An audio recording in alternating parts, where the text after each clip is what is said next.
표시냐 그러면은 저기 135페이지에 우리가 저번에 한 개의 물건을 2인 이상의 수인이 공동으로 소유하는 경우를 이제 공동소유를 하고, 요게 이제 구성원들의 인적 결합 관계에 따라서 공유, 합유, 총유 세 개로 구별이 되고, 이 중에 이제 시험과 관련해서는 요 공유가 이제 90% 이상 집중 출제가 되고, 아무래도 이제 실무에서 나중에 여러분 중개업하다 보면은 상상 이상으로 우리 실생활에서 공유 부동산이 많아요.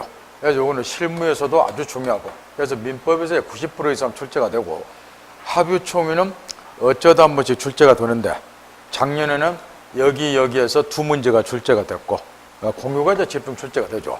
그래서 이제 거의 135페이지 공유자 간의 공유관계 위에까지 저번에 가르쳐 줬고, 이 공유합의 총유가 어떠한 특징을 가지고 있는가 저번에 배경은 다 가르쳐 줬으니까, 그 다음에 이제 그 공유자 간의 공유관계와 관련해서 공유물의 사용 수익은 어떻게 하는가, 공유물의 관리 보존은 어떻게 하는가, 뒤에 넘기면 우측에 공유물의 처분 변경은 어떻게 하는가, 그 다음에 공유물에 관한 부담은 이제 별로 시험에 안 나오고, 그다음에 3번까지 시험에서 지겹도록 출제가 되는데, 공유자 간의 공유관계에 관해서 그 중에서 특히 많이 물어본 것이 공유물의 관리에 관한 사항이죠. 우리 실무하고도 밀접한 관련이 있기 때문에 많이 물어본데, 먼저 사용 수익은 공유물 전부를 지분의별로 사용 수익한다, 뭐 읽어두면 되고, 공유물의 이제 관리 보존과 관련해서 이 공유물의 이제 관리에 관한 사항이 그렇게 시험에서 그중에 이제 많이 출제가 되는데, 여기 이제 공유물의 관리에 관한 사항은 흔히 말하는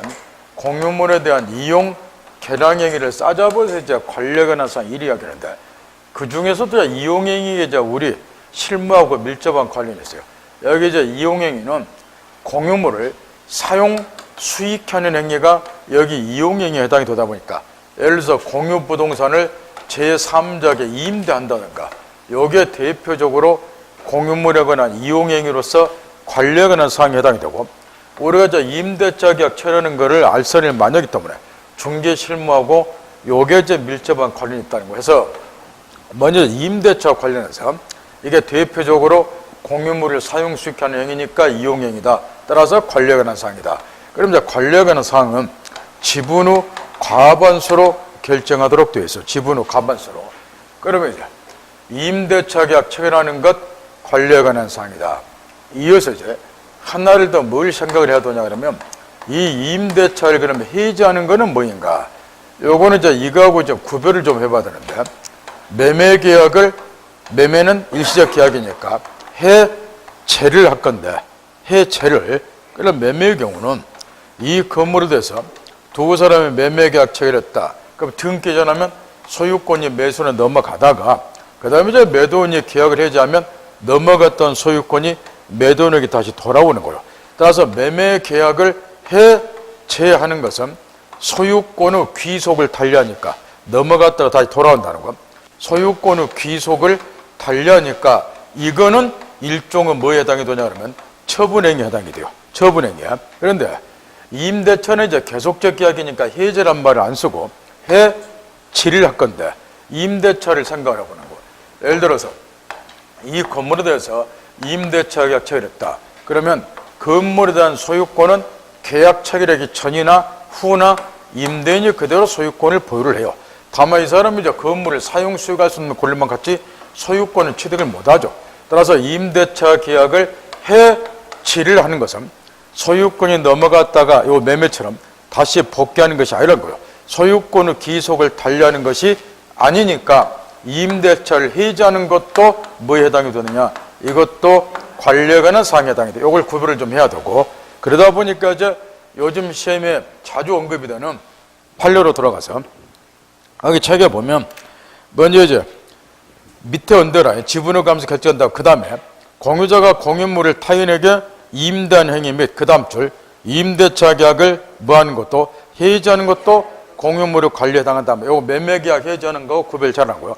그래서 이제 우리 시험에 자주 나오는 판례가 그 밑에 판례고, 언더라인 부분에 상가 건물의 공유자 임대인이 상가 건물 임대차법법 10조 상위에서 임차인에게 갱신거절을 통지를 하는 행위, 여기까지.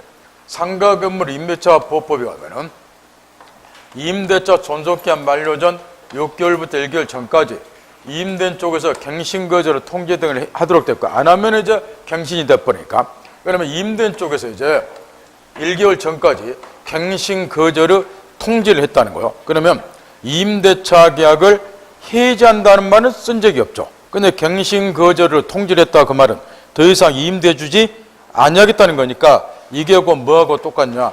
임대차 계약을 해지하는 거 똑같으니까 이것도 관리에 관한 사항이다. 따라서 지분 후 과반수로 결정해야 된다. 갱신거절 통지하는 것도. 그래서 그 판례가 아주 중요하니까 이것도 점검을 딥게 해야 되고, 그 다음에 또 하나는 뒤에 넘기면, 또한 공유자 사이에 공유물을 사용 수익할 구체적인 방법을 정하는 것도 공유물을 관리하는 사람으로서 지분 후 과반수 결정한다. 이해가는 그 판례가 밑에 거 언더나 쳤는데, 이 판례는 요즘에 거의 한 5년째 거의 한 년마다시피 번갈아가면서 튀어나오는데, 그 2002년도 판례가 지금부터 있는 대로 집중하라고요. 거기 순서대로 이제 쭉 그 판례를 지금 설명을 해놨는데, 지금 다음 같은 경우에 문제 풀 때도 항상 지문을 잘 검토를 해야 되는데, 얘가 5분의 3, 을이 5분의 1, 병이 지분 5분의 1, 한 필지 토지를 공동소유 공유를 한다. 그러면 얘는 지분이 과반수가 지금 넘는다는 거예요. 그러면 공유물에 대한 사용 수익을 어떻게 할 것인가, 공유물에 대한 사용 수익 방법을 구체적으로 정하는 것도 우리 판례는 일종의 관리에 관한 사항으로 봐요. 이 말은 이런 걸 말한다는 거예요.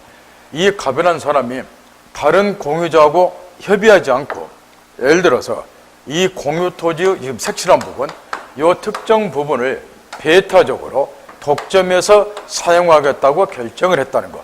다른 아들하고 협의하지 않고. 그러면 순서에 따라서 첫째, 이 과반수 지분권자가 공유 부동산의 특정 부분을 다른 공유자하고 협의하지 않고 독점해서 사용하겠다고 결정하는 것은 일단 적법인가 부적법인가? 적법하다. 이유는 요게 이제 관리에 관한 사항에 해당이 되는데, 이제는 지분이 과반수 넘으니까 그 다음에 이제 두 번째 단계, 한 가지 이제 이렇게 하다 보니까 모순이 생겨버려. 그러면 얘가 일단 이걸 독점하겠다고 독점해서 사용하겠다고 결정해서는 적법한데, 문제는 요 지분이라고 하는 것이 공유물 전부에 효력을 미치는 거예요. 따라서 지분이 많고 적고, 심지어 지분이 100분의 1밖에 안 되는 애도 공유물 전부를 사용 수익한다. 지분의 필요 전부를 사용하는 거예요. 그러면 얘네들도 이걸 사용할 수 있는 권리가 있는데, 얘가 독점해서 사용을 해버리니까 다른 소수 지분권자는 이 특정 부분을 사용을 못해요. 그럼 이거는 어떻게 처리해야 되는가? 두 번째, 과반수 지분권자는 다른 소수 지분권자에게 얘네들 사용을 못했고, 자기가 독점 사용하니까 독점에 사용하는 만큼 부당이득을 다른 소수 지분권자에게 반환해 줄 의무가 있다. 독점에 사용하는 것은 부당이득이니까 이렇게 처리하면 되고, 그 다음에 이제 3단계 또 집중 물어본 것은, 그러면 이 갑이 지금 과반수 지분권자인데 이 특정 부분을 A에게 임대 빌려주었다고 가정을 해보자 그 말이야. 그러면 여기 임차인이 이 특정 부분을 점유해서 사용하는 것이 어찌 될 것인가? 얘는 과반수 지분권자의 공유물 관리권에 터잡아서 특정 부분으로 사용 수익을 허락받았기 때문에 얘가 사용하는 것도 당연히 적법하고, 따라서 정당한 권한에 의해서 임차인이 사용을 하는 거니까, 여기 소수 지분권자는 여기 임차인 등에게 점유, 배제, 청구할 수 없다. 이 부분을 우리에게 반환하라. 또는 임차인이 여기에 건물 짓고 살고 있을 때 건물 철거라. 일체 점유, 배제, 청구 못한다. 마지막 네 번째, 여기까지는 그래도 공부한 사람은 잘 안 속는데 마지막 여기만 안 속도록 조심하라. 그러면 여기 이제 임차인, 과반수 지분권자 공유물 관리권을 터잡아서 특정 부분의 사용 수익을 허락받은 자, 이런 임차인 등에게 소수 지분권자가 부당이득 반환 청구할 수 있는가? 요거는 안 되니까 속지 않도록 하라고 말. 부당이득 반환 청구는 누구한테만 하면 되느냐? 여기 과반수 지분권자에게 부당이득 반환 청구하는 거. 요 순서대로 이해할 수 있도록 가로 열고 닫고요. 부연 설명까지 하면서, 그게 2002년 5월 14일자 판례니까 집에 가서 그 순서대로 정리 잘하고, 그 다음에 이제 나머지 건에 참고 삼아서 읽어보고, 참고적으로 제일 밑에 2005년 5월 10일자 판례가 있어요. 거기 마지막 여기서 두 번째 판례 찾았나요? 그 판례하고 그 판례에 대한 외적인 2009년 12월 10일자 판례, 그냥 언더를 안 쳐놨는데 요거냐 종래 시험에 안 나오다 작년 시험에 딱 한 번 출제는 됐어요. 그 판례도. 그래서 자주 출제되는 건 아니고, 그래서 그것도 언더를 안 쳐놨는데 그 참고 삼아서 읽어보면 금방 뭔 소리인지 알게 읽어보고, 그 다음에 보존행위는 각자가 단독으로 할 수 있는데 앞에서 가르쳐 주었다시피 먼저 대표적인 보존행위는 공유물의 현상 가치를 유지시키는 행위니까 무슨 공유 부동산을 수리한다든가 이런 게 보존행위지만 이런 거는 시험에 별로 안 나오고, 저번에 가르쳐 준 것처럼 우리 판례는 이런 것들을 다 일종의 보존행위로 보더란 거예요. 이 공유 부동산에 대해서 A가 침탈 뺏어갔다. 그럼 반환 청구해야죠. 더 나아가서 A가 여기에 무단으로 건물 지었다. 방해제거 청구해야죠. A가 등기소를 위조해서 자기 명의로 등기했다. 원인무효 등기돼서 맞소 청구하는 것도 방해제거 조건 일종이죠. 이런 것들을 전부 우리 판례는 뭐로 보고 있느냐? 공유물에 대한 보존행위로 보고 있다는 거. 따라서 보존행위를 보니까 각 공유자는 단독으로 공유물 전부돼서 반환 청구한다. 각 공유자는 단독으로 등기 전부에 대해서 말소 청구할 수 있다. 지겹도록 물어보니까 이런 것들 정리 다시 한번 하고, 거기 보면은 두 번째도 언더를 다시 찾아서 앞에서 저번 주에 다 가르쳐 줬으니까 공유물의 인도나 명도, 공유물이거나 원인무효 등기해서 뭐 하는 거? 말소 등기 청구하는 거. 이런 게 대표적으로 판례하면 보존행위에 해당이 되니까 저번 주에 다 배웠다시피 각 공유자는 단독으로 공유물 전부에서 반환 청구, 전부에 대해서 말소 청구. 그 다음 그러나 해가지고 여기 지금 언더란 우측까지 쳐진 판례가, 요게 판례가 94년도 판례인데 요게 원래 10여 년 전에 나오다가 최근에 이에 관한 판례가 하나 또 추가된 게 있어요. 그 우측에 언더란 예를 들어놨는데 2010년도에.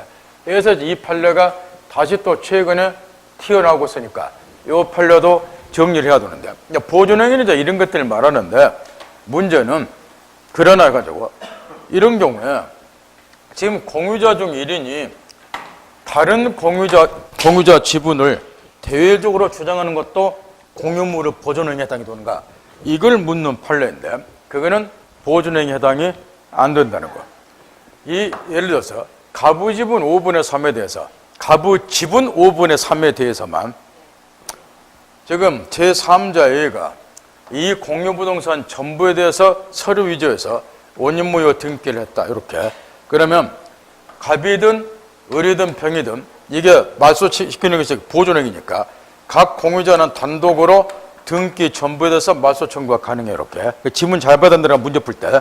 근데 지금 이제 이야기하고자 하는 이게 아니고, 전부가 아니고 가부 지분 5분의 3에 대해서만 구별했죠? 5분의 3에 대해서만 얘가 원인무효 등기를 해놨다 그 말까? 그러면 더 말 거 없어요. 요 갑이 말소 청구하는 거는 시험에 물을 일도 없어. 당연한 거니까. 여기서 묻고자 하는 것은 가부 지분 5분의 3에 대해서만 제3자의 앞으로 원인무효 등기되었을 때 다른 공유자 얘가 보존행위를 이유로 해서 말소 청구 가능한가? 요걸 묻고 있다 그 말이에요. 요게 이제 옛날에는 공유자 이 을이라는 사람이 가부 지분을 대외적으로 주장하는 것이 보존행위 일종인가? 이렇게 물어봤는데 거기 씌었다시피 이거는 보존행위 아니라는 거예요. 그래서 자 우측에 보면 거기다 예를 들어놨어요. 언더는 찾아보세요. 예컨대 각과 을이 공유하는 부동산에 대해서 갑명의 지분에 대해서만 제3자 본인무효 등기된 거예요. 그러면 갑이죠. 말소 청구는 당연히 하는데 갑이 아니면 누가? 다른 공유자 을이 공유물에 대한 보존행위를 이유로 해서 말소 청구할 수 있는가? 요 을이란 놈이 또 병이란 놈이 가부 지분 5분의 3에서 A 앞으로 원인무효 등기됐는데 요거 말소시켜달라고 얘나 얘가 청구할 수 있는가? 그 이야기요. 요거는 안 된다. 여기는 보존행위에 해당이 안 된다는 거. 이건 이제 보존행위를 떠나서도 소송에 있어서 여러분 시험으로 상관이 없지만 당사자 적격 문제에 해당이 될 게, 지금 가부 지분 5분의 3에 대해서 원인무효 등기되어 있으면은 얘가 얘를 상대로 해서 소송을 제기하는 거, 내 지분 5분의 3에서 말소시켜달라고. 근데 이저 지분에서 제3자 앞으로 원인무효 등기되는데 얘네들이 말소 청구하고 응원해서 소송 제기하면 얘네들은 당사자가 될 수가 없는 거야. 자기 지분이 아니기 때문에. 그러니까 소송법상 당사자 적격이 없다. 그 이유 때문에 이제 안 된다는 소리요. 이런 거는 뭐 알 필요는 없겠지만, 따라서 그 우측 언더는 사례까지 정리 꼭 해야 되고, 공유물에 대한 처분 변경도 구별을 좀 해야 될 거 나왔어요. 이 공유물에 대한 처분 변경은 공유자 전원을 동의하셔야 된다. 요리 이야기를 하는데, 뭐를 좀 구별해야 되냐 그러면은, 이런 경우에 갑이 지분 5분의 3, 5분의 1 공동소유 공유를 하고 있다. 이 경우에 일단 공유자 중 1인 공유자는 갑이 다른 공유자의 동의 없이 공유 부동산 전부에 대해서 매매 계약을 체결했다. 그랬을 경우에 이 매매가 유효냐 무효냐 이걸 먼저 물어보는데, 원래 공유물에 대한 처분 변경 전원 동의하도록 되어 있죠. 그래서 이제 함정으로 이제 낸다는 소리인데, 우리 시험 실제 나왔을 때 틀린 사람 목소리 많았고, 공유자는 갑은 지분인분을 가반수 지분권자지만 얘가 처분행위는 단독으로 못해요. 전원을 동의했어야 되니까. 근데 이 경우는 동의 없이 공유물 전부에 대해서 지금 뭘 했다는 거, 매매계약 체결했다. 그 다음에 두 번째로, 이번에는 이제 갑이란 놈이 매매계약 체결한 다음에 이 공유부동산 전부에 대해서 예의 앞으로 등기까지 이전을 해줬다. 요거를 이제 구별을 하라는 건데, 여기 위에 매매계약 체결한 것 자체는 무효가 아니라 유효라는 거야. 이유가 뭐냐? 우리 시험에서 가장 많이 응용하는 조문이 569조라고 내 노래를 불러줬는데, 타인의 물건이나 권리단 매매는 무효가 아니라 유효라고 봐. 그러면 이 갑은 자기 지분 5분의 3은 있지만 나머지 5분의 2는 다른 애 거예요. 이렇게. 그러면 다른 공유자의 지분의 비율의 범위 내에서는 타인의 권리단 매매가 되는 거야. 그러니까 569조에서 매매계약 자체는 유효가 된단 말이야. 그런 다음에 이제 얘는 이인계 도래할 때까지 얘네들로부터 지분 취득해서 이전해 준다. 그러면 아무 지장이 없는 거예요. 그 안 해주면 이제 담보 책임지는 거고. 그런데 여기 밑에 사례에서 얘가 아예 매매를 넘어서서 공유부동산 전부에 대해서 얘에게 등기를 넘겨줬다. 이런 경우는 요 등기는 거꾸로 무효가 되는 거예요. 여기 이제 소유권 이전은 합의에 물권행위를 했다는 건데, 요거는 처분행위이기 때문에 처분권은 있어야 되는 거야. 근데 처분권한이 얘한테 다 없잖아요. 따라서 등기까지 이전해주면 요 등기는 무효인데, 여기서 조심할 것. 전부 무효는 아니고, 자기 지분 5분의 3은 실체관계에 부합이 되기 때문에 5분의 3의 범위 내에서는 무효가 아니라 유효고, 나머지만 무효가 되니까. 책으로 들어가서 여기 동의 없이 공유물을 처분 변경 무한다. 제일 밑에 언더는 보세요. 가로를 걷었고, 주의할 것은 공유자 1인이 공유물을 제3자에게 뭐 하더라도 매도라 그 매매가 당연히 무효가 되는 건 아니다. 569조에서 다른 공유자 지분에서는 타인의 권리단 매매다. 요거 특히 조심하란 말이야. 그 앞쪽 판례는 요거 설명해 놓은 거예요. 등기 전부 넘어갔을 때 전부 무효가 아니라 자기의 지분 범위 내에서는 94년 12월 2일자 판례 봐보세요. 그 매도 부분 토지하거나 이전 등기는 처분 공유자와 공유지분 범위 내에서 실체관계에 부합하는 무슨 등기다? 유효한 등기다. 뭔 말인지 알겠나요? 그런 거 물으면 틀릴 사람 없으니까 언더를 앉혀놓은 거예요. 그럼 당연히 다 맞추고 낼 일도 없고 쪽팔리니까. 그래서 그 밑에 언더를 앉힌 거 속지 않도록만 하라고 말이에요. 공유물에 관한 부담 읽으면 되고, 분할과 관련해서 공유자 저번에 이야기했다시피 무슨 공동사업한다든가 목적이 없이 그야말로 우연한 사정에서 공동소유하니까 아무 때나 쪼개고 싶을 때 쪼갠다 해서 공유물 분할의 자유가 인정이 된다. 따라서 각 공유자는 흔히 말하죠, 공유물 분할 청구권을 갖게 되는데, 이 분할 청구권은 여러 번 가르쳐줬어요. 명칭이 청구권이지만 무엇을 해석한다? 경서권이죠. 3주 전에 무료 특강할 때도 집중 가르쳐줬다. 왜 이걸 형성권으로 보는가는? 청구권을 보면은 분할의 자유 인정이 안 되니까.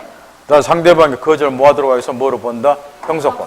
따라서 공유자 중 1인이 일방적으로 분할하겠다고 의사표시하면 상대방 공유자는 거절 못하고 분할에 응해야 될 뭘 부담한다? 의무를 부담한다. 그러니까 분할의 자유가 인정되니까.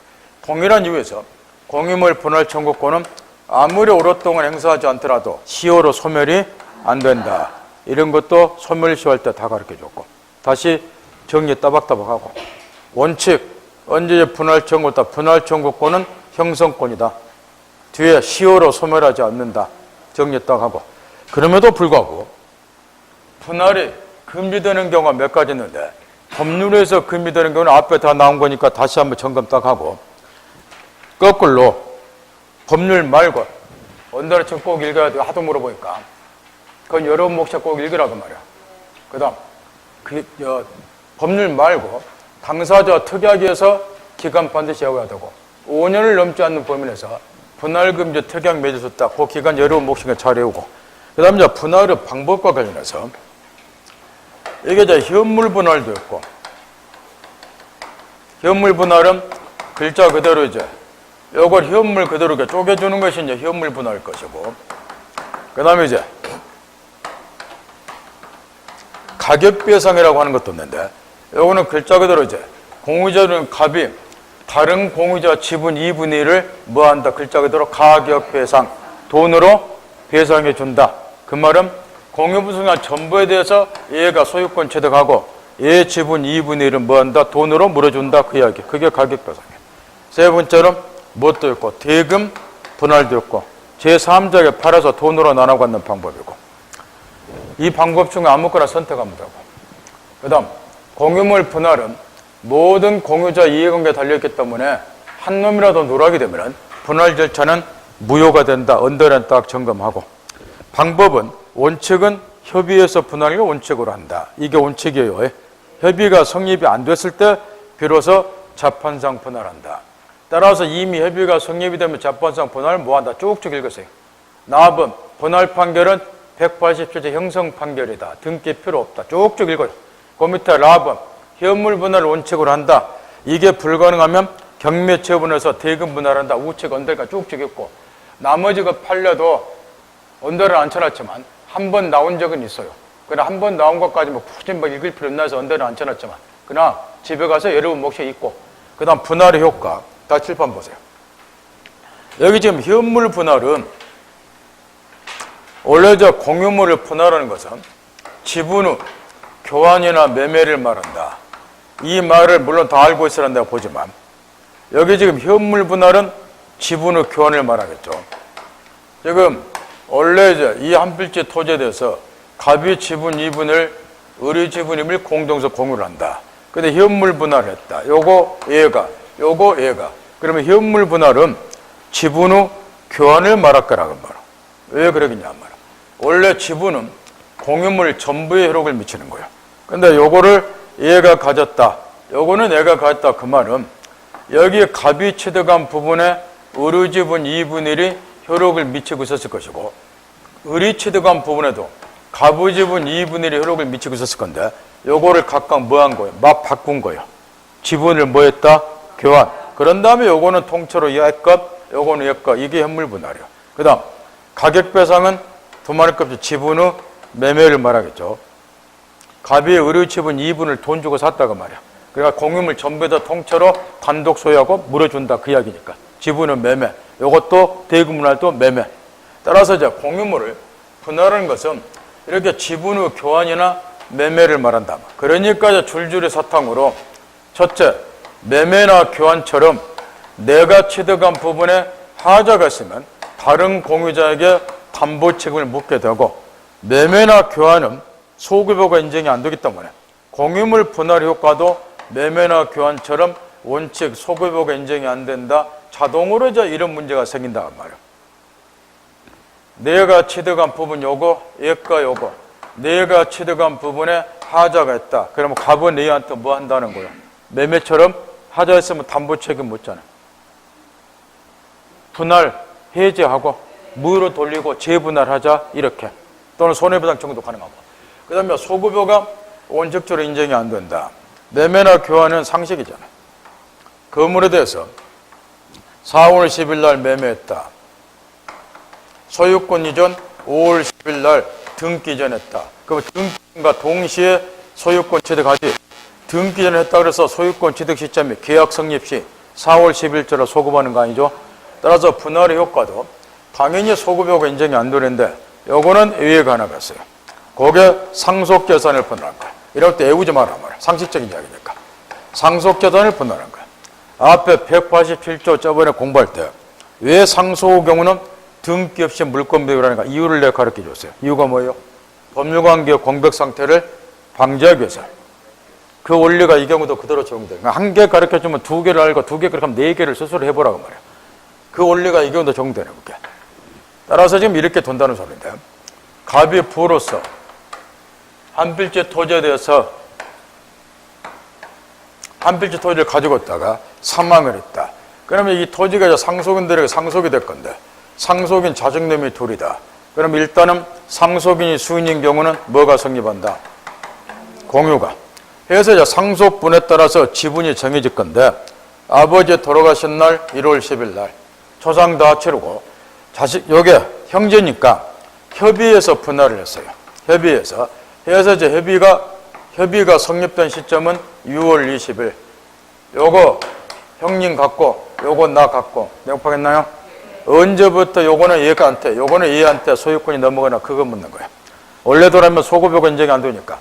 협의한 분할은 협의가 성립된 시점, 요 날짜로 요거는 얘 거, 요거는 얘 거 이렇게 돼야 된다고 말이야. 소급요가 인정이 안 되니까. 근데 상속은 그렇게 하면 큰일 난다고 말이야. 법률관계 공백상태 생기잖아요. 1월 10일자로 얘는 사망했으니까 소유자가 아니고, 근데 6월 20일 날 협의가 성립된 시점에서 요거는 큰 놈, 요거는 작은 놈 그러면 1월 10일부터 6월 20일까지는 이 토지는 누구 거예요? 법률관계 공백상태 생긴단 말이야. 그러니까 등기 없이 물건을 일한다고 가르쳐줬고 저번 시간에 그 원리를 그대로 적용시키라 그 말이야. 그리고 어찌해야 돼요? 당연히 협의는 이때 성립됐지만 소유권 취득 시점은 1월 10일 상속 개시 시로 소급. 이해했나요? 네. 지금 단계는 이런 거는 가르쳐줄 시간이 없는 게 원래. 그러니까 여러분 실력이 하도 바닥을 기니까 지금 다시 또 좀 꺼내고 앉는 거죠. 상속 그러면 법률관계 공백상태를 방지한다 이런 걸 항상 염두에 두라고 말이에요. 그래서 187조가 적용된 동안 저번 시간에 가르쳐 주었잖아요. 그 원리가 그대로 적용되는 거야. 여기도. 그래서 원칙 소급은 인정이 안 된다. 왜 인정된다? 그 다음 지분상의 담보물권은 여러 가지 이제 문제가 있는데 이거는 나머지 거는 다 생략을 해버렸어요. 대신 이제 판례가 있기 때문에 우리 시험에 이제 계속 반복 출제되는 것만 거기다 정리를 해놨는데 여기 이제 지분상의 담보물권은 공유 두 가지 특색 때문에 발생되는 문제니까 당연히 물어볼 수밖에 없는데 갑이 지분 2분을, 을이 지분 2분을. 첫째, 공유는 지분 처분 후 자유가 인정이 된다. 이 처분 속에는 양도하는 것, 포기하는 것, 더 나아가서 담보 제공도 들어가 있어요. 그래서 이제 이 갑이 다른 공유자 동의 없이 자기 지분 2분의 1을 담보로 제공, 저당권을 설정해주고 돈을 빌릴 수도 있다. 지분 처분의 자유가 인정이 되니까. 그 다음에 두 번째, 공유는 분할의 자유가 인정이 돼요. 따라서 당연히 발생되는 문제야. 갑의 지분 2분의 1 위에 A 앞으로 저당권을 설정이 되는 상태에서 이게 현물 분할이 이루어졌어요. 요거는 갑에게, 요거는 을에게. 그러면 당연히 물어볼 수밖에 없는 거. 종래 갑의 지분 2분의 1에 설정이 된 A의 저당권은 우치됩니까? 묻게 되어 있다고 말이야. 이런 거를 지분상의 담보물권. 발생되는 문제는 공유 두 가지 특색 때문에 발생되는 문제. 그래서 당연히 묻는 거예요. 이렇게. 한 가지만 속지 않도록 하라는 거.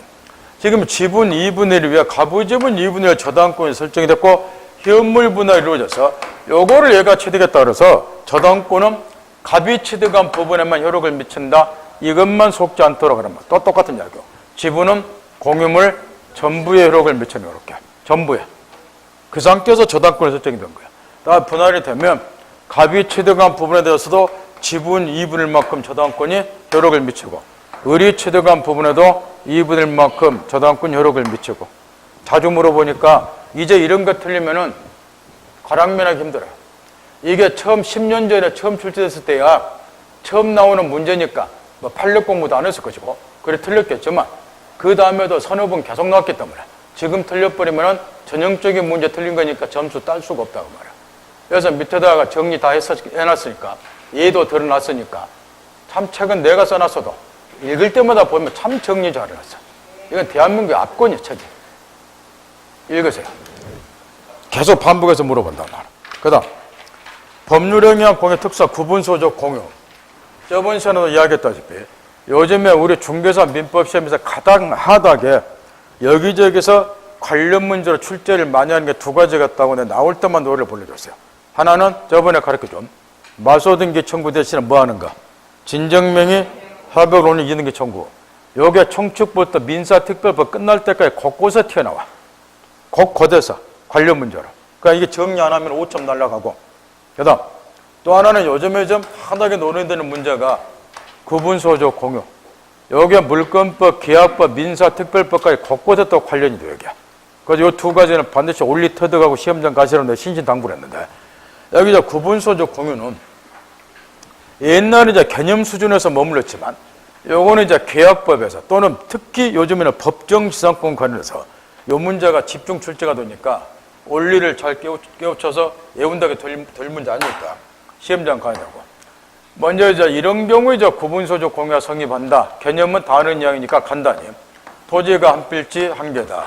그래서 요거를 이제 각과 을이 위치와 면적을 특정해서 요 색칠한 거는 갑이, 요거는 을이 각각 취되겠다. 위치와 면적을 특정해서 이 말이 아주 중요하다 말이야. 그러면 이제 등기를 할 때는 원래는 이 한 필지니까 요거를 이제 분필 절차를 거쳐서 필을 나눈 다음에 각각 등기하면 아무 문제 될 게 없어요. 그런데 이게 이제 필을 나누는 거, 분필 절차 거치는 게 시간이 걸리고 비용이 소요가 되다 보니까 실무상으로 일이 안 하고 그냥 내 지분, 그러니까 매수한 면적 비율에 따라서 지분을 정하는 거예요. 매수한 면적 비율에 따라서. 똑같다고 가정하고 내 지분 2분을 공동 소유 마치 공유하는 것처럼 대외적으로는 공유지분 등기를 한다 그 말 이렇게. 근데 이제 이거를 우리 판례는 공유는 공유돼 일반적인 공유는 이렇게 쪼개져 있는 게 아니죠. 그러니까 나중에 분할 청구하는 거야. 근데 이거는 이미 뭐가 돼 있어요? 쪼개져 있잖아 이렇게. 그래서 용어를 정말로 민법 용어만 보면 그게 무슨 내용인지 유추할 수 있더라. 기가 막히게 참 잘 만들어졌어. 구분소조 공유 일이 부르고 공유는 공유인데 뭐에 구분이 되어 있다 그 이야기야. 요것만 보면 딱 느낌이 오지 않을까. 얼마나 용어를 잘 만들었냐. 이거를 이제 흔히 뭐라고도 부르냐 그러면 상호 명의신탁 이렇게도 부른다. 이유는 원래 지금 요 부분만 갑소유고 요 부분만 을소유. 근데 이게 대외적으로 공유지분 등기를 하다 보니까 지분은 공유물 전부에 효력을 미치죠. 따라서 이제 여기에 갑소유인데 을의 지분 2분의 1이 여기에 효력을 미치고 있다는 거. 그럼 2분의 1 효력을 미치는 만큼 내 토지에 대해서 지분 2분의 만큼 타인 명의로 등기되어 있죠. 명의신탁. 반대쪽도 마찬가지. 그래서 상호 명의신탁. 여기 이제 실명법에도 나온다. 실명법 2조에 보면 이 상호 명의신탁은 악용의 여지가 없다 그래서 명의신탁 약정에서 뭐 하도록 되어 있어요? 제외하도록 되어 있어요. 실명법이 적용이 안 돼. 이 약정은 당연히 유효라고 말이에요. 명의탁에 죄되니까. 그래서 실명법에서 이 상호 명의탁이 나오고. 그러면 이 경우에 이제 이거는 토지를 지금 예를 들었는데 책으로 돌아와서 의인안에서 뒤쪽 언더를 한번 보세요. 건물까지 구분소조 공유가 성립될 수가 있다는 판례함. 해서 이것까지 이제 시험에 다 나왔는데 다만 이제 주의할 거는 건물의 경우에 구분소조 공유가 성립되려면 상식으로 뭐가 좀 전제가 돼야 돼요. 구조상, 이용상의 독립성이 있어야 되겠죠. 왜냐 그러면 이 쪼개진 부분은 각각 단독 소유나 마찬가지이기 때문에 구조상, 이용상의 독립성이 있어야 되고 그게 없으면 그 밑에 언더란 일반적인 공유가 성립하지 구분소조 공유관계는 성립이 안 되는 거예요. 그런 것도 좀 이제는 상식으로라도 좀 맞춰보고 그 정도 민법 실력이 됐으라고 보니까. 그 다음 대내 대외관계는 상식이야. 내부적으로 요게 얘 거예요. 요게 얘 거고 그래 이게 단독소유나 마찬가지 이게. 따라서 일반적인 공유하고 달리 얘는 요 특정 부분 내 거니까 독점해서 사용하고 요거는 얘가 사용하고 처분도 할 수 있고 그렇게. 근데 대외적으로는 공유로 되어 있으니까 공유자로서 권리만 주장하고 얘가 여기에 무단으로 건물 지었다 그러면 보존행 일정으로서 각 공유자는 단독으로 전부 뭐하고 철거 청구하고 손해배상 청구는 지분을 비롯한 손해배상 청구 똑같이 대내 대외관계 읽을 필요도 없다 그 말이에요. 그 다음 특정 부분 양도와 구분서 공유 유지 여부. 옛날에 이제 이 부분은 출제가 안 됐었는데 최근에서 이제 3년 전부터 이 부분이 좀 출제가 되고 있는데 이 특정 부분은 얘 거잖아 이렇게 내 거, 요거는 얘 거. 그러니까 뭐 할 수 있고 내 거니까 팔 수 있고 그 이야기 이렇게 특정 부분 처분을 자유했다 내 거니까 이때 이제 문제는 우측 가로친 2번 이렇게 처분했을 때 구분소조 공유가 생겨되는가 이 판례까지 재작년인가 그 시험에 마지막 나온 거예요. 싸그리 다 나왔다고 말이에요. 둘로 나누어서 언더를 한번 보세요.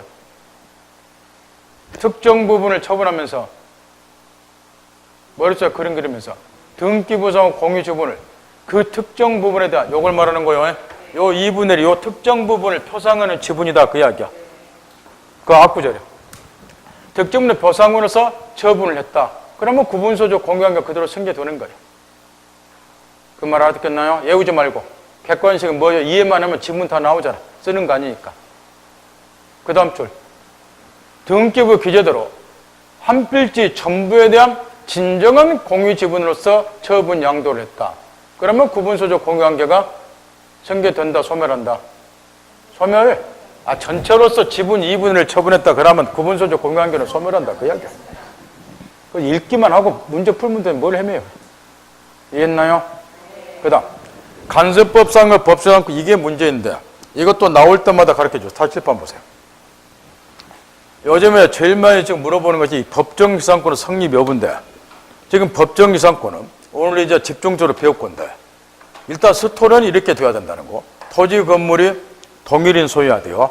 그러다가 어떤 사정에서 소유자가 달라져야 돼. 건물 외의 토지비 이런 식으로. 그리고 건물이 나무 토지에 서 있으니까 철거해야 되지만 요거 철거하면 사회경제로 커다란 손실 오니까 두 사람 사이에 건물을 소유하기 위한 재산권 설정계약 체결하고 등기한 적이 없음에도 불구하고 건물 소유자에게 토지 사용권, 재산권을 자동으로 인정해 주자 이런 스토리라고 말이에요. 그러니까 동일인 소유다 찢어져야 돼. 이렇게.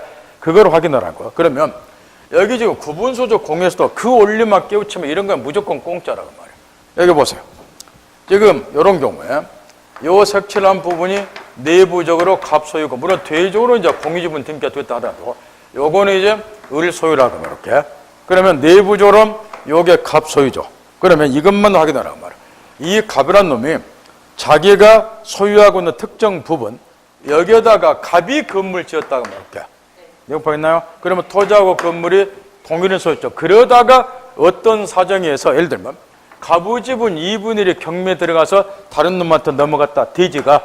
그러면 건물 소유자 A한테 법정에서 성립하는가? 이런 걸 묻는다고 말이야.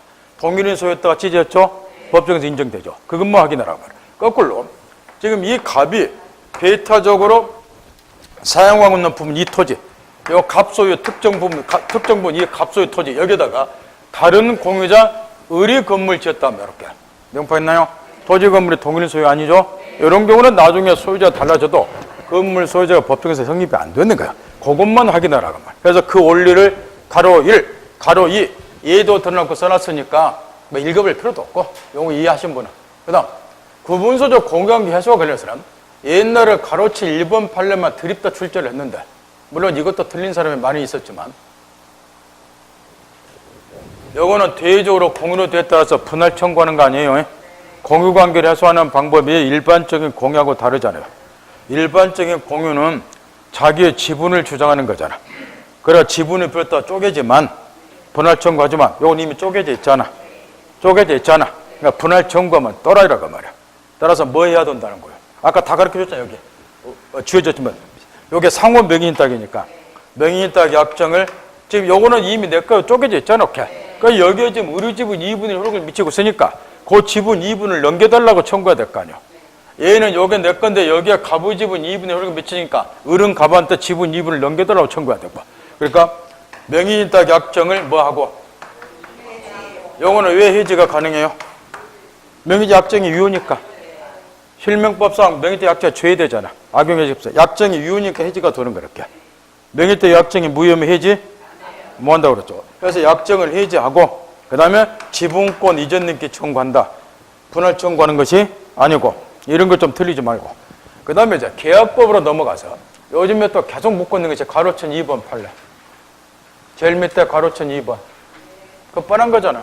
요 경우에 이제 갑은 명의적 약정 해지하고 을에게 뭐하고 지분 2분을 넘겨달라고 그러고 을은 갑에게 뭐하고 지분 2분을 넘겨달라고 그러고 뭐 하는 것이 공평하고 동시에 이전. 이런 거 바로 틀리냐고 말이야.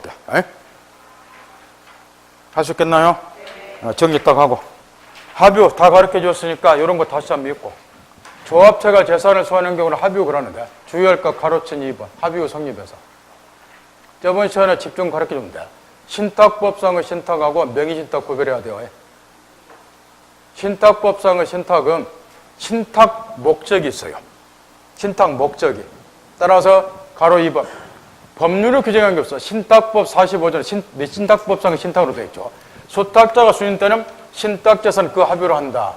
신탁법상의 신탁에서 수탁자 이름인 경우는 합의예요. 신탁 목적이라는 공동 목적이 있기 때문에. 내가 땅 소유자다. 근데 그 땅을 처분 또는 관리시킬 목적으로 다른 사람에게 소유권 넘겨주는 거예요. 그 신탁 목적이 있는 거야. 그 다음에 넘겨받은 놈은 그거를 관리 또는 처분해서 그 수익을 나한테 돌려주는 거이고. 그러니까 요거는 신탁 목적이 있기 때문에 물어봐야 돼요. 합의로. 그러면 진짜 또 물어본단 말이야. 합의하고 공유는 구별할 줄 알죠? 공유는 우연한 사정에서 공동소유하는 거예요. 합의는 공동사업이라는 공동의 목적이 있는 거야. 그러면 지금 신탁법상의 신탁은 요거는 신탁 목적이 있다고 말이야. 그러니까 신탁법상의 신탁이 있어서 수탁자 여러 명인 경우는 대외적으로 누가 소유자예요? 대외적이 아니라 대내적이든 대외적이든 다 수탁자 소유요. 신탁법 신탁은. 대내적이든 대외적이든 모조리 수탁자에게 소유권 넘어간다. 저번에 가르친 것처럼. 근데 이제 명의신탁을 생각해보자 말이야. 명의신탁에 있어서도 명의신탁이 왜? 수탁자가 여러 명인 경우가 있다고 말이야. 어떤 경우냐? 지금 간문중이 있는데 문중이 문중 토지를 총선 의뢰한 놈한테 등기를 한다고 말이야. 옛날 일주에서 했다 이것으로부터 이제 명의인탁이 유리가 됐다고 그랬죠. 근데 이제 이 문중이자 명의인탁을 하게 되면은 탈법 목적이 없는 한 실명법 8조에 의해서 명의인탁의 약정은 유효해요. 딱 요거는 이제 실명법 적용시켜서 소유관계 따지면 안 되고 종래 판례 이론을 따라서 무엇으로 보고 신탁행위로 보고 이제 법률관계를 따져야 된다. 소유자가 누구냐? 내부적으로는 문중 신탁자가 소유자, 대외적으로는 누가 소유자? 수탁자, 종손이 소유자. 따라서 얘가 제3자에게 처분하면 권리적으로부터 권리 승계받았으니까 제3자는 핵심 선의하게 불문하고 소유권 취득한다. 이게 신탁행위나 판례 기초 이론이야. 그런데 이제 문중이 생각을 해보니까 종손 한 놈 명의로 등겨놓으면 얘가 팔아먹기가 쉬워. 그 문중 땅 잃어본단 말이야. 그래서 이제 뭘 많이 하느냐? 실무상으로. 한 놈이 아니라 여러 놈 명의로 명의신탁을 한다고 말이야. 명의신탁에 있어서 수탁자가 수인인 경우 여러 놈 명의로 이렇게. 뭐 알겠나요? 그러면 이제 팔아먹기가 어렵다는 거예요. 그러면 이때 이제 이런 명의신탁으로 대외적으로 누가 소유자요? 수탁자가. 대외적으로는. 그러니까 무슨 소유가 성립하는 거예요? 공동소유가. 지금 알아듣겠나요? 신탁법상의 신탁은 대내적이든 대외적이든 수탁자가 소유자니까 여러 명이면 당연히 공동소유가 성립이 돼요. 그러면 그 공동소유는 신탁 목적이 있으니까 뭐로 보는 거야? 합의로. 근데 명의인탁에 있어서 임의로 처분 모아도록 수탁자 이런 놈으로 하는 경우가 많이 있다면 실무상으로. 그럼 대외적으로는 얘네들이 소유자이기 때문에 공동소유가 성립한다고 말이야. 그럼 이 경우 공동소유는 뭐냐? 한번 해보세요. 이 경우는 힌트를 주면 이 경우는 좀 얘네들이 공동소유하는 건데 무슨 공동사업한다는 목적이 있어서 공동소유하는 거요? 아니잖아요. 문중이 신탁자가 임의로 처음 모아도록 막기 위해서 하다 보니까 우연한 사정에서 공동소유하잖아. 따라서 명의신탁에서 수탁자가 수인인 경우는 합유가 아니라 공유예요. 그 다음에 또 물어보자 말이야. 공유는 이제 분할의 자유가 인정돼. 이게 특징이죠. 그러면 이런 명의신탁에서 수탁자가 수인인 경우는 합유가 아니라 공유란 점에서 우역과하고 틀리는데 이 경우에 분할 청구가 허용이 되겠는가 안 되겠는가 상식으로 판단해 보세요. 자, 취지를 다 가르쳐 드렸어. 얘네들이 임의로 처분 모아도록 여러 사람 명의로 등기를 한 거야. 그러니까 공유가 성립되는 건 어쩔 수 없는데 공동 목적이 없으니까 공유는 분할의 자유가 인정이 되는데 이 경우도 얘네들이 분할을 해버리면 쪼개서 팔아먹기 쉽죠. 따라서 이 경우는 분할 청구 허용이 안 되는 거예요. 몇 페이지를 펴냐 그러면 319페이지 펴서 눈으로 확인하세요. 제일 마지막 페이지 319페이지 보면 찾나요? 그 후에 명의인탁 약정이 4번 유효인 경우 찾나요? 요게 이제 신탁에 해당된다. 그 밑에 써졌고 그 중에서 가로친 2번 보세요. 거기 있잖아요. 가로친 2번 찾았나요? 명의신탁에서 수탁자 수인인 경우는 합유가 아니라 뭐이다? 공유. 그래서 그 뒤쪽 언더를 앉혀놓은 거. 그 앞에까지 주로 물어보고 뒤에는 잘 안 물어보니까 언더를 앉혀놨지만 분할 청구는 명의인탁의 취지에 어긋나는 것이 허용되지 않는다. 이유 알겠나요? 구별 잘하라고 말이야.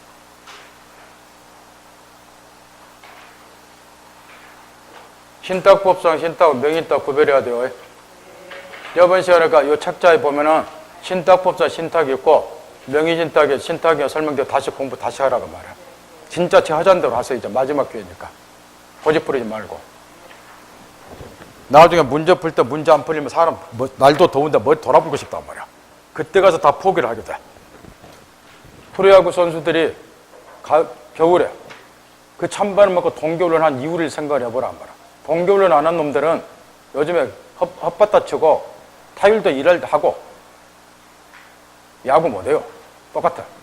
이론을 제대로 안 해놓으면 문제 풀 때 머리 확 돌아본단 말이야. 그때 가서 다 포기하게 돼. 왜? 문제가 안 풀리거든. 그러니까 지금 도가격 공부를 해놓으라고 하면 정리가 딱딱하고 마지막 기회니까. 그 다음 다시 앞으로 돌려서 그 합유관계에서 공유하고 합유 그 차이점도 한 번씩 쭉쭉 읽어두시고 물어보면 이제 그런 거나 물어보니까 가로 1 합유물 처분 변경 전원으로 동의했어야 된다. 공유하고 똑같죠. 보존행위 각자가 단독을 한다. 공유하고 똑같죠. 그 밑에 판례는 언더를 앉혀놨는데 공유하고 똑같기 때문에 앉혀놨어. 온입무효 등기돼서 뭐 하는 거? 말소 청구하는 거. 그것도 보존행위다. 공유하고 똑같아요. 그럼 굳이 언더는 칠 필요가 없으니까. 그 다음에 이제 가로친 이번에 전원으로 지분 처분하지 못한다. 이거는 공유하고 차이점이에요. 공유는 지분도 자유롭게 처분하잖아. 합유는 왜 지분 처분을 자기 인정이 안 된다고 가르쳐줬나요? 지분 처분한 것은 조합원의 지분 처분한 것은 조합원의 지위를 양도하는 거예요. 조합원의 지위를 양도하는 거라고 합의에서는 저거 가르쳐줬죠, 저번에. 지분은 조합원의 자격하고 조합원의 지위하고 분리쳐 뭐 하는 거예요. 그래서 그러는 거예요, 이게. 저번에 가르쳐준 것처럼. 그 다음 분할 청구하면 안 되겠죠. 조합체가 존속하는 동안에 사업이 하도니까. 대신 이제 가로친 4번에 쓰는 것처럼 조합체가 이제 해산하고 그렇게 되면은 거기에 274조 2항 그때는 이제 분할하게 돼요. 가로친 4번에 있죠. 언더를 안 친 부분에 뭐 시험에 별로 안 나오니까 언더를 안 쳐놨지만 그 다음 5번 판례는 직업도록 물어보는 판례요. 그러니까 외우지 마세요. 상식이니까. 합의자 중 일부가 사망을 했다. 그러면 그 지분은 상속인에게 승계되는가? 승계되는 거 아니겠죠? 지분은 항상 이 생각을 해요. 합의 지분은 조합원의 지위를 양도하는 것이다. 이 생각을 항상 하라고 말이에요. 그러니까 다른 상속인에게 지분이 승계되면 안 되는 거예요. 이게. 그러면 아버지 친구하고 아버지 자식 놈하고 공동사업하는 셈이 다 버리잖아요. 이게. 따라서 뒤에 언더란 특별한 약정이 없는 한 사망한 합의자와 상속인은 합의자 지위를 승계하는 것이 아니다. 그럼 어떻게 하느냐? 그 뒤에 써놔서 읽으면 되고. 총유. 권리능금은 사단이 재산을 소유하는 것은 총유다. 가장 핵심 2번 총유에서 첫 번째 언더라요. 권리능금 사단의 경우는 구성원 숫자가 워낙에 많아요. 따라서 구성원의 개성보다는 단체로서 단일성이 전면에 나타나기 때문에 구성원 사원들에게 뭐가 인정이 안 된다. 지분이 인정이 안 된다. 가장 핵심 포인트. 그것 다 위험도 두고 언더란 초론과 쭉쭉 읽으시고 쭉쭉 읽으세요. 그 다음 그건 여러 번 목 쉬고 그 다음에 영육물권과 관련해서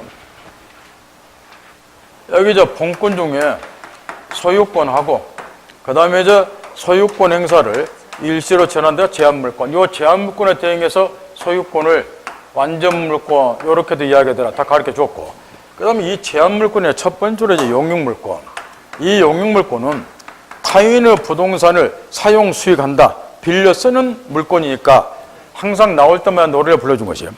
용육물권은 나무 거 빌려 쓰는 거예요. 그러니까 여러분이 공부할 때 보면 여기에 지상권도 있고 지역권도 있고 전세권도 있는데 존속기간은 선생들이 강의를 안 해줘요. 왜? 여러분이 읽기만 하면 되니까. 근데 공부를 잘 안 하더라는 거예요. 근데 그 존속기간이 용육물권 특성이다 의외로 시험에서 많이 나와요. 그러니까 이제 존속기간 좀 신경을 써야 된다고 말이게. 그러니까 읽으면 맞추고 안 읽으면 틀리니까 이런 거는. 그러면 이제 여기 용육물권이 이제 지금 지상권하고 지역권하고 그 다음에 전세권 3개가 있는데 먼저 요거는 객체는 다 부동산이어야 돼요. 타인의 부동산을 사용 수익하니까. 그 중에서도 지상권하고 지역권은 부동산 중에서 오직 토지만이 객체가 되고 전세권만 토지 이외의 건물도 전세권의 격차가 돼요. 그런데 이제 과거 예를 보면 토지 전세권이 설정되는 건 상당히 드물어요. 대부분이 건물 전세권이 설정이 되고, 또 과거 예를 보면 그 중에서도 건물 중에서도 요즘은 이제 상가 건물에 대한 전세권도 많이 활용이 되지만 옛날에는 대부분 주거용 건물이었어요. 그러다 보니까 84년도에 민법을 이제 개정을 하면서 이때 당시 시행되고 있던 주택임대차 보법 규정을 여기 전세권에 대폭 도입을 했어요. 주택임대차나 요 건물이 주로 주거용이니까 건물 전세권이나 다를 것 없이 나무 주거용 건물을 빌려 쓴다는 점이 있어요. 그래서 이제 건물 전세권자를 특별히 보호한 특칙들이 있으니까 그걸 항상 서두에 전제를 하라고 말. 그 특칙이 두 가지가 있죠. 주택임자 보호법처럼 최단기를 제한하고 있고 몇 년? 이건 2년이 아니라 옛날 84년 당시 주택임자 보호법을 도입했으니까 그때는 주택임자 보호법도 최단기가 1년 이상이었어요. 여기 89년도에 개정돼서 주택임자 보호법은 2년 이상이지만 그러니까 요거는 그대로 1년이요. 그 다음에 주택임자 보호법을 그대로 도입해서 요런 거 기간 만료된 6개월부터 1개월 전까지 갱신거주로 통지를 안 하면 전 전세권과 동일한 조건으로 계약은 자동 갱신된 걸 본다. 법정 갱신제도. 이것도 건물 전세권만 인정이 되고 주택임자법을 도입했기 때문에 토지 전세권은 이 두 가지 인정이 안 돼요. 이건 미리 전제를 딱 하라고 말이야. 그래 안 틀리니까. 이해했나요? 배경을 항상 이해하면서. 그 다음 여기 전세권은 또 한 가지 특징이 항상 염두에 둬야 할 것이 우리가 분류는 용익물권을 하지만 여기 전세권은 특징이 이런 거기 때문에 이 건물에 대해서 갑이 소유자 의를 빌려 쓰고자 한다. 그래서 물론 물권이니까 전세권 설정 계약 물권행위하고 그에 부합하는 전세권 설정 등기하면 전세권을 취득하겠지만 전세권 취득하려면 반드시 필요한 게 하나가 있어요. 거기에 전세금을 지급해야 된다는 거. 이 전세금 지급이 없으면 전세권이 성립이 안 돼요. 반드시 전세금 지급이 있어야지 전세권이 성립이 되고 더 나아가서 존속기간 만료등으로 전세권이 소멸되면 전세권 설정자는 전세금 전액을 그대로 반환하도록 되는데 이때 반환을 지체할 수가 있고 그때를 대비해서 전세권자는 설정자가 전세금 반환을 지체하게 되면 저당권자나 마찬가지로 전세 목적물 건물을 경매 신청해서 그 매각대금 가지고 자기 전세금을 우선 변제받도록 되어 있다는 거예요. 그런데 채무자가 변제 안 했을 때 채권자가 경매 청구하고 우선 변제 받는 것은 여기 이제 용익물권 그 다음에 나오는 담보물권의 특색이라고 말이에요. 담보물권 특색. 근데 이제 전세권은 재산권, 지역권과 달리 전세금 회수를 해서 전세권자에게 경매권하고 우선 변제권 인정이 되다 보니까 흔히 말하기를 용익물권이면서 동시에 담보물권의 성질을 겸해 갖는다. 이리 이야기하니까 특히 이제 요즘에는 이 담보물권의 성질을 겸해 갖는다. 요걸 시험에서 많이 물어보니까 요걸 항상 염두에 둬야 되고 다만 분류를 할 때는 용익물권을 분류한다 그랬죠. 이유는 기간 만료 시까지는 나무, 부동산을 빌려 쓰는 거를 본체로 하기 때문에 분류할 때는 용익물권 분류하지만 담보물권 성질을 갖는다. 따라서 모든 담보물권의 공통체 인정된 성질도 똑같이 인정이 돼요. 부종성이라든가 이따 다 나오겠지만 수반성, 물상대의 불가분성 이런 게 요걸 항상 염두에 둬야 되고 그런 다음에 이제 먼저 지상권과 관련해서도 유념을 해야 될 것이 여기 지상권이 이제 두 종류로 구별이 돼요. 보통 지상권이 있고 그 다음에 이제 각종 특수 지상권이 있어요. 여기 이제 보통 지상권도 이제 한 문제, 마이너일 때 두 문제 나온 적이 있으면 통상 이제 한 문제가 나와요. 그 요거는 이제 이론상으로 보면 난해한 게 없기 때문에 책 읽으면 맞추고 게을러서 안 읽으면 틀리고 그런 거 이게. 따라서 요 보통 지상권 한 문제는 무조건 맞춰야 돼요. 이제 각종 특수 지상권이 있는데 여기에 해당되는 것이 이제 간혹가다 한 번씩 시험에 나오는 구분 지상권이라든가 또 마찬가지요. 어쩌다 한 번씩 출제가 되는 분묘기지권이라든가 그 다음에 이제 각종 법정 지상권들이 있다면 요게 이제 시험에 쏟아져 나온다. 그러면 요거는 어쩌다 한 번씩 나오고 각종 법정 지상권이 있어요. 이 법정 지상권은 이제 크게 두 종류가 있는데 법정 지상권도 현행법상 인정되는 법정 지상권이 있고 요거는 이제 민법이나 특별법에 법정 지상을 성립한다는 명문의 규정이 있는 경우죠. 근데 이에 비해서 이제 민법 등에는 규정이 없고 글자 그대로 간섭법에 의해서 인정되는 법정 지상권이 있어요. 이때 이제 현행법상 인정되는 법정 지상권이 총 4개가 있죠.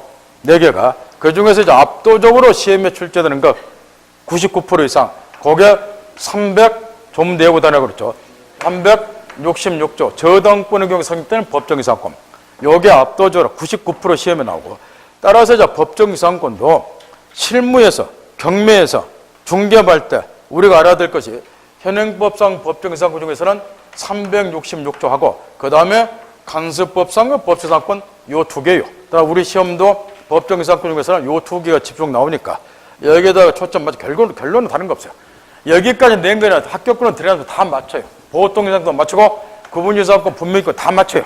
학교 들어가서 결국 당락 좌우하는 거는 360조 법정이상권하고 간섭법상과 법정이상은 판례, 최소한도 시험장에 알고 할 판례가 30개는 되는데 30개는 이거 예고가 뭐 원래 떨어지고 이해하고 가라 그 이야기고, 여기에다 초점을 맞춰라 하면 이렇게 여기에 당락을 좌우할 거니까 구조 이렇게 돼 있어요.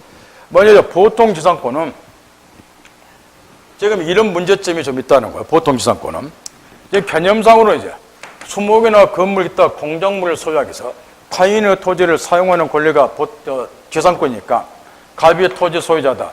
나무를 심고 싶다. 건물 짓고 싶다. 토지 없다. 빌려 지으면 된다.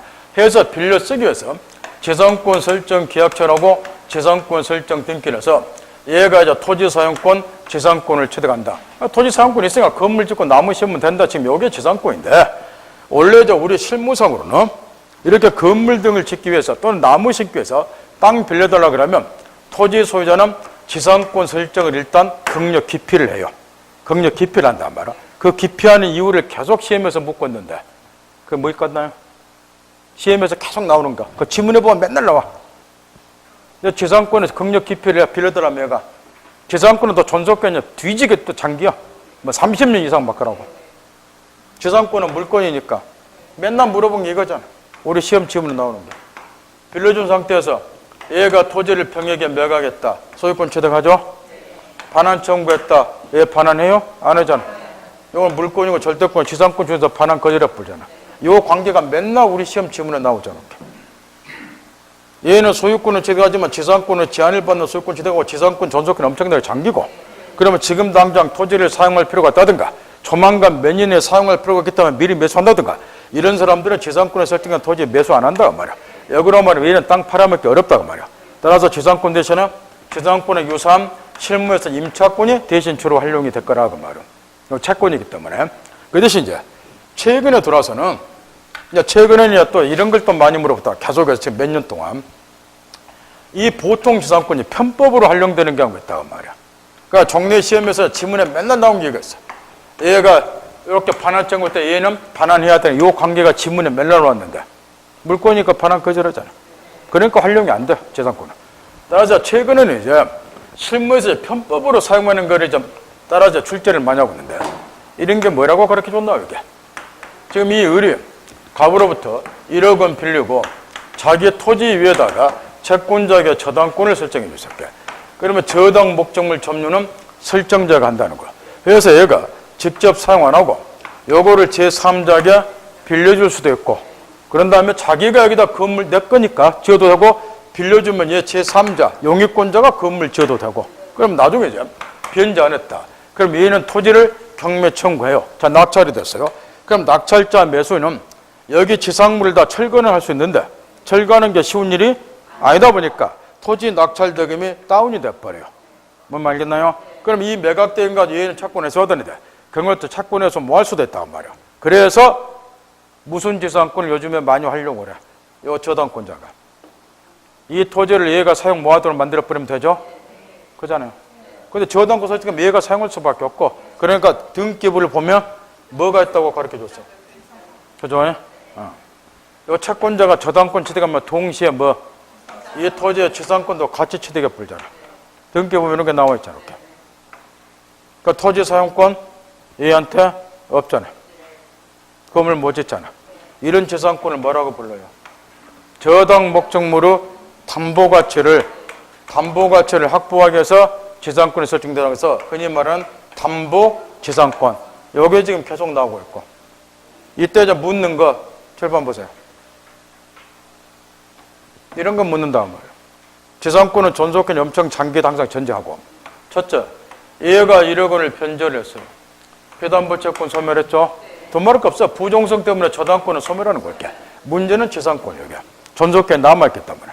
이거 지상권 우치됩니까? 이런 게 이제 시험에 나온다고 말이야. 원래 이제 지상권은 건물이나 수목 등을 소유하게 경우를 하면 지상권이 소멸이 안 되겠죠. 기간 남아있기 때문에. 근데 이거는 그게 아니고 담보 가치를 확보하기 위해서 설정된 담보 지상권이기 때문에 이미 목적 달성은 했잖아요. 담보 가치 확보라는. 나 전속권에 남아있다고 하더라도 돈 갚으면 가치 소멸하는 거야. 경매 경우도 마찬가지야. 경매 경우도 거꾸로 이번에는 얘가 돈 안 갚았다. 저당권자가 경매에서 낙찰이 됐다. 얘가 이제 사전에 권리 분석해 보니까 지상권도 이 앞으로 돼 있더라. 그러면 참 난감한 거예요. 만약에 내가 지상권을 승계받게 되면은 웬만하면 낙찰 안 받아야 돼. 내가 사용을 못 하기 때문에. 그럼 다운시켜야 되고. 이게 만약 소멸만 된다면 나는 횡재하는 거이고. 근데 이 앞으로 지상권도 있는데 존속権남아있더라. 그래 분석 잘해야 된단 말이야. 저당권자 경매에서 낙찰됐다. 지상권 뭐 한다? 마찬가지로. 담보가 작보한 건 목적 달성했잖아요. 경락과 동시에 기간 남아서도 당연히 소멸. 이런 건 낙찰보다 상관이 없고. 이런 식으로 물어보니까 이해 잘하더라고 말이야. 따라서 이 기초를 염두에 두고 이런 것들 읽으라는 거야. 지상권의 개념에서 그 두 줄 언더라인 자주 물어보는 게 점검 딱 하고. 지상물이나 수목, 공작물을 소유한 것은 목적에 불과하기 때문에 언더라인 찾았나요? 공작물이나 수목이 없더라도 지상권 위약이 존속한다. 그거 점검 딱 하라 그 말이야. 지상권 취득. 대부분의 경우는 지상권 설정 계약서로 등기함으로 취득하니까 법률행위 취득하겠지만 아까 가르친 것처럼 법률의 규정에서 취득하는 경우가 있다. 그게 뭐이다? 법정 지상권. 두 종은 나눠진다. 가로 1, 가로 2. 확인했나요? 가로 1, 동그라미 2번 핵심 366종. 동그라미 1번은 305조 1항인데 요거는 전세권의 경우 성립되는 법정에서 어쩌다 한 번씩 나오죠. 나오면 뭐가 시험에 나온다고 내가 가르쳐줬어. 언더라인 한번 쳐보세요, 여러분이. 동그라미 1번에 시험에 나오는 구절 단 하나만 언더라인 쳐보세요. 에? 그거 바꿔치기 맨날 하잖아, 동그라미 1번에. 그거 하나만 물어보잖아. 나중에 전세권에 나오니까 여기다 언더라인 안 쳐놨지만 전세권 설정자를 뭐로 바꿔치기 잘하잖아. 전세권자로. 그거 하나나 물어보잖아, 305조 1항은. 나머지 3, 4번은 뭐 시험에 나올 거 없고 동그라미 366조, 그 다음에 간섭법상과 법상 두 군데 신경 쓰고 뒤에 넘기세요. 존속기한 여러 몫이니까 진짜 지우가 잘 읽으세요. 당연히 이거는 이제 취지로 물어볼 때 존속기는 장기로 할 필요가 있고 건물 짓고 나무 심고 그러니까. 따라서 우리 민법은 최단기는 30, 15년 이상 제한하고 최장기는 제한이 없어요. 최장기에 제한이 없으면 항상 묻는 거. 저번에도 저번 시간에 연금원의 존속권을 약정할 수 있는가? 약정할 수 있다고 판례 언더는 있고 그 다음에 쭉쭉 있고 제일 밑에 존속권이 만료가 되면은 협의회에서 계약을 경청은 당연한데 이런 경우도 있을 수 있다는 거예요. 이런 경우도 얘가 지상권자다. 토지를 빌렸다. 건물을 지었다. 그러니까 이제 존속기간이 만료가 됐는데 존속기간이 만료가 됐는데 지상물이 현존했더라. 그럼 원래대로 하면은 얘는 칠판 보라니까요. 얘는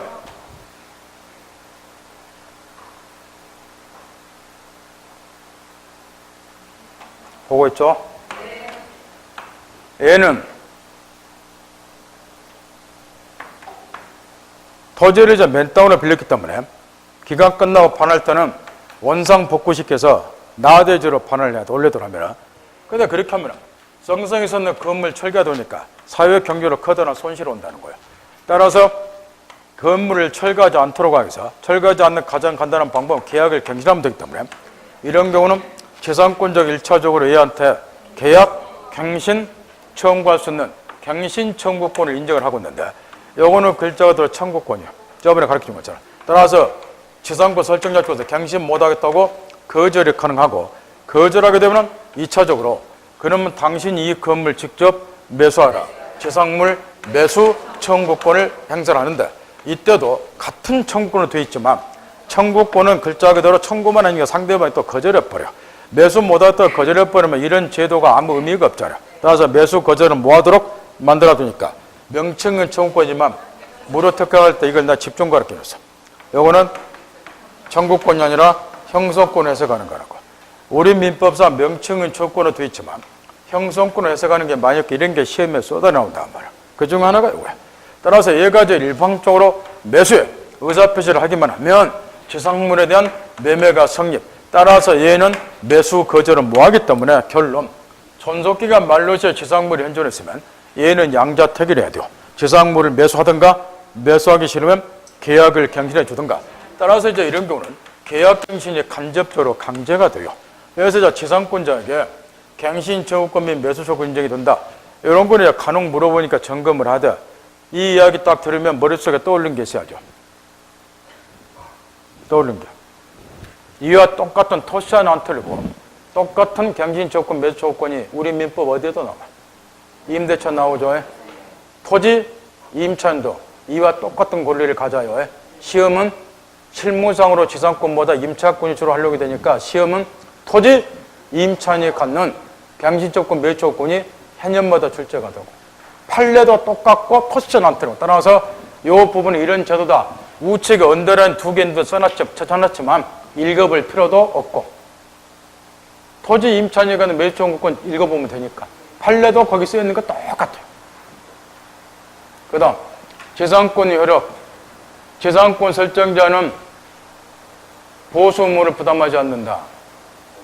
원래 임대차의 경우는 임대인이 경제적 강자고 임차인이 약자이기 때문에 약자 보호를 해서 수선 의무도 임대인에겠죠. 그래서 임차인은 필요비 상환 청구도 하겠지만 항상 물권은 빌려주는 사람과 빌려 쓰는 사람의 경제적으로 대등하다는 거예요.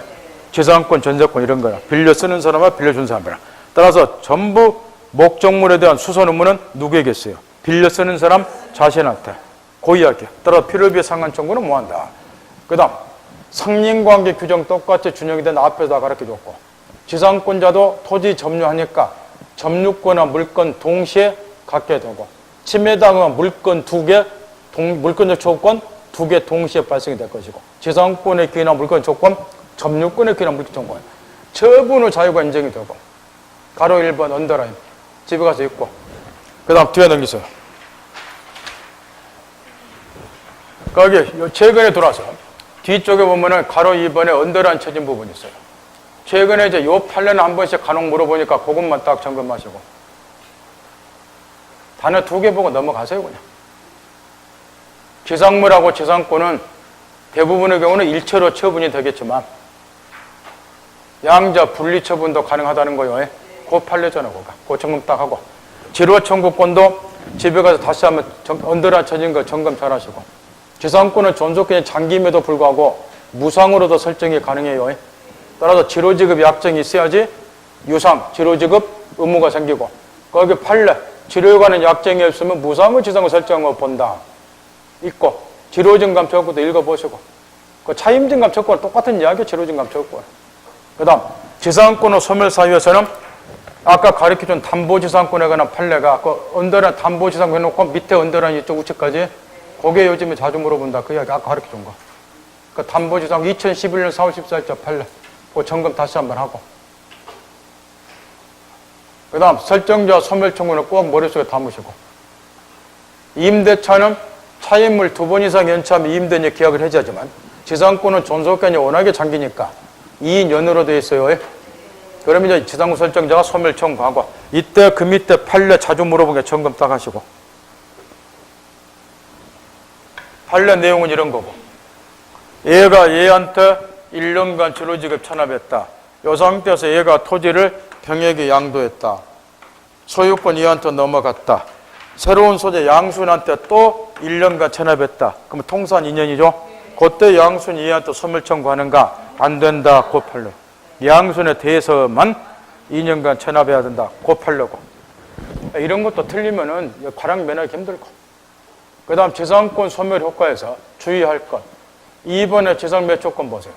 아까 토지 임차인이 갖는 거하고 똑같은 지상매초권은 가로 2번이에요.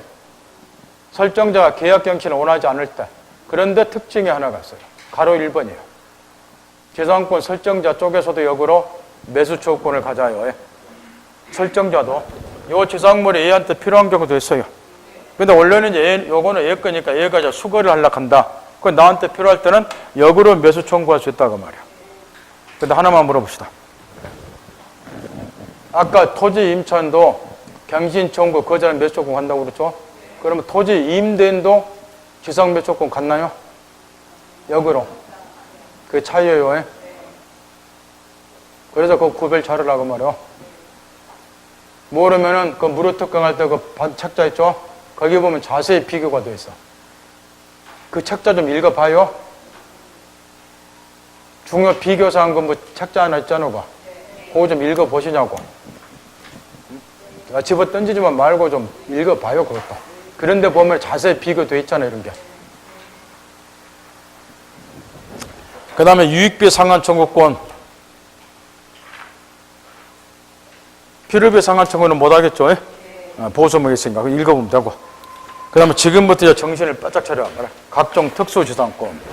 뭐냐, 구분지상권은 아까 이야기한 것처럼 틀리면 안 돼요, 이게. 왜 그러냐 그러면 나오는 게 딱 정해졌어. 구분지상권은. 원래 이제 지금 이런 경우 갑이 토지 소유자고 이 의뢰한 사람이 자, 갑이 토지 소유자다. 그러면 이 소유권은 정당한 이익이 미치는 범위에서 공중재해까지 효력을 미치는 거 이렇게. 따라서 토지 소유자가 공중도 쓰고 밑에 지하도 땅 파서 뭐 우물도 만들고 그러는 거 이렇게. 지하도 쓰고. 그런데 문제는 의뢰한 사람이 가부 토지 지하 20m부터 30m 사이로 무슨 파이프 관을 하나 매설하고 잔다 그 말이야. 그럼 이게 지하라 그래서 얘가 마음대로 굴차고 매설하면 안 된다는 거야. 여기에도 소유권 효력이 미치니까 이자로부터 땅을 빌려야 된다는 거야. 근데 이제 이게 공작물이기 때문에 옛날 같으면 자, 지상권은 보통 지상권 수목, 건물, 기타 공작물을 소유하기 위해서 나무 토지를 빌려 쓰는 권리니까 이 파이프관 이런 거는 기타 공작물이기 때문에 원래도라면은 얘가 우리가 지금 개관을 간단히 본 보통 지상권을 취득하고 여기에다 이제 관을 매설을 해야 되렇게. 근데 이 보통 지상권이 문제점이 하나가 있어요. 이 지상권도 내가 빌리면 정당한 이익이 미치는 범위 내에서 지상권으로 이렇게 공중재해까지 다 미치는 거예요. 근데 나는 지금 뭔만 필요하다는 거예요. 지하 20m, 30m 요것만 지금 나한테는 필요하다는 거예요. 근데 옛날에는 보통 지상권을 설정받다 보니까 지상권으로 여기까지 미치고 그러다 보니까 나는 요것만 필요한데 요 부분까지 빌린 셈이 되니까 땅세도 요것까지 다 물어야 돼요. 요거랑 놀리게 되면서 요 부분은 지상권으로 미치니까 토지 소유자라도 요거는 사용 못 하는 거야. 그러면 우리나라는 손바닥만 나라에서 아둥바둥 싸우기도 뒤지기도 싸우고 살지만 이 손바닥만 나라에서 이 한 평의 땅이라도 입체적으로 좀 하려고 살아야 되는데 요거 지금 놀리게 되는 거예요. 따라서 토지의 입체적 활용이라는 점에 있어서는 이런 경우에 종래 보통 지상권이 심각한 문제점이 있었다고 말. 얘가 또 땅세도 많이 물어야 되고 따라서 이런 경우에 이런 지상권 하나 만들어내면 공중이나 지하의 어떤 층을 개체로 해서 성립되는 지상권 하나 만들면 예를 들어서 내가 이 지하 20m부터 30m 요것만 필요하다. 그럼 요 층만을 객체로 성립되는 지상권 하나 만들어내자. 그런 다음에 얘는 요것만 쓰라는 거야. 그리고 나머지 부분은 종전처럼 토지 소유자 그대로 쓰라는 거야. 그런 다음에 또 필요한 사람, 예를 들어서 얘가 공중 20m부터 30m 사이로 강고탑을 세우고 잔다. 그럼 요 층을 떼어서 얘한테 빌려줘. 이런 식으로. 그러면 훨씬 토지를 입체적으로 활용을 하고 이걸 빌려서는 얘 지료 부담도 덜어지고 그래 나오게 된 것이 구분지상권이야. 따라서 구분지상권은 한마디로 말하면 공중이나 지하, 공중이나 지하의 어떤 층을 계약적으로 성립하는 지상권을 구분지상권. 그러면 얘는 이 부분만 사용하고 나머지는 종전처럼 토지 소유자가 사용한다. 이런 이야기요. 이 구분지상권이 84년도에 비교적 최근이에요. 84년도에 민법을 6번째로 개정하면서 최초 우리 민법에 도입했는데 그 도입 배경도 내가 가르쳐 줬어요. 수도권에서 어떤 지하철 공사를 하도 많이 하다 보니까 지하철 그것 때문에 이게 도입했다고 가르쳐 줬잖아요. 국가가 무엇을 고려해서 재정 상태를 고려해서 국가가 개인 소유지 밑으로 그 지하철 뚫어야 되잖아요. 그런데 종래 보통지상 설정하면 땅세 부담이 크잖아요. 그러니까 재정 상태 고려해서 땅세 부담을 좀 덜어보자 해서 고육처럼 만든 게 구분지상권. 시험에서 맨날 물어보는 거 가로채전 2번. 맨날 가로채전 2번 그거 물어보잖아. 보통지상권 차이점. 수목고 소유를 목적으로는 구분지상권 설정할 수 없을 거 아니에요. 공중에다 뭐 나무 매달아놓은 일 있어요? 땅속에 박을 일 있고? 그게 차이점 맨날 물어보니까 틀릴 일이 없다 그 말이야. 그 다음에 나머지 거는 여러 몫씩 읽어보면 되고 그 다음에 분묘 기지권은 나머지 거는 이렇게 생각하면 된다는 거예요. 수목의 소유를 목적으로 해서는 구분해서 설정할 수 없다. 이게 보통적 차이고 나머지는 보통시사가 똑같다는 거야. 그러니까 보통시사가 똑같이 사고하면 된다. 그 이야기야. 틀릴 일도 없고 그거나 맨날 물어보니까. 그 다음에 이제 분묘 기지권은 우리 민법 시험에서는 이제 잘 안 물어보다가 작년인가 저작년인가 이제 독자적인 문제 한 문제로 이렇게 출제하고 그런 적은 별로 없는데 주로 이제 중개사법 실무 시험에서 종래 많이 출제를 했고 작년인가 저작년인가는 이게 독자적인 문제로 한 문제가 출제가 됐어요. 따라서 제가 분묘 기지권 부분은 중개사법 실무 시간에서도 필요하니까 민법보다도 오히려 그 중요한 판례 몇 개만 좀 신경 써두시고 좀만 쉬었다 하죠.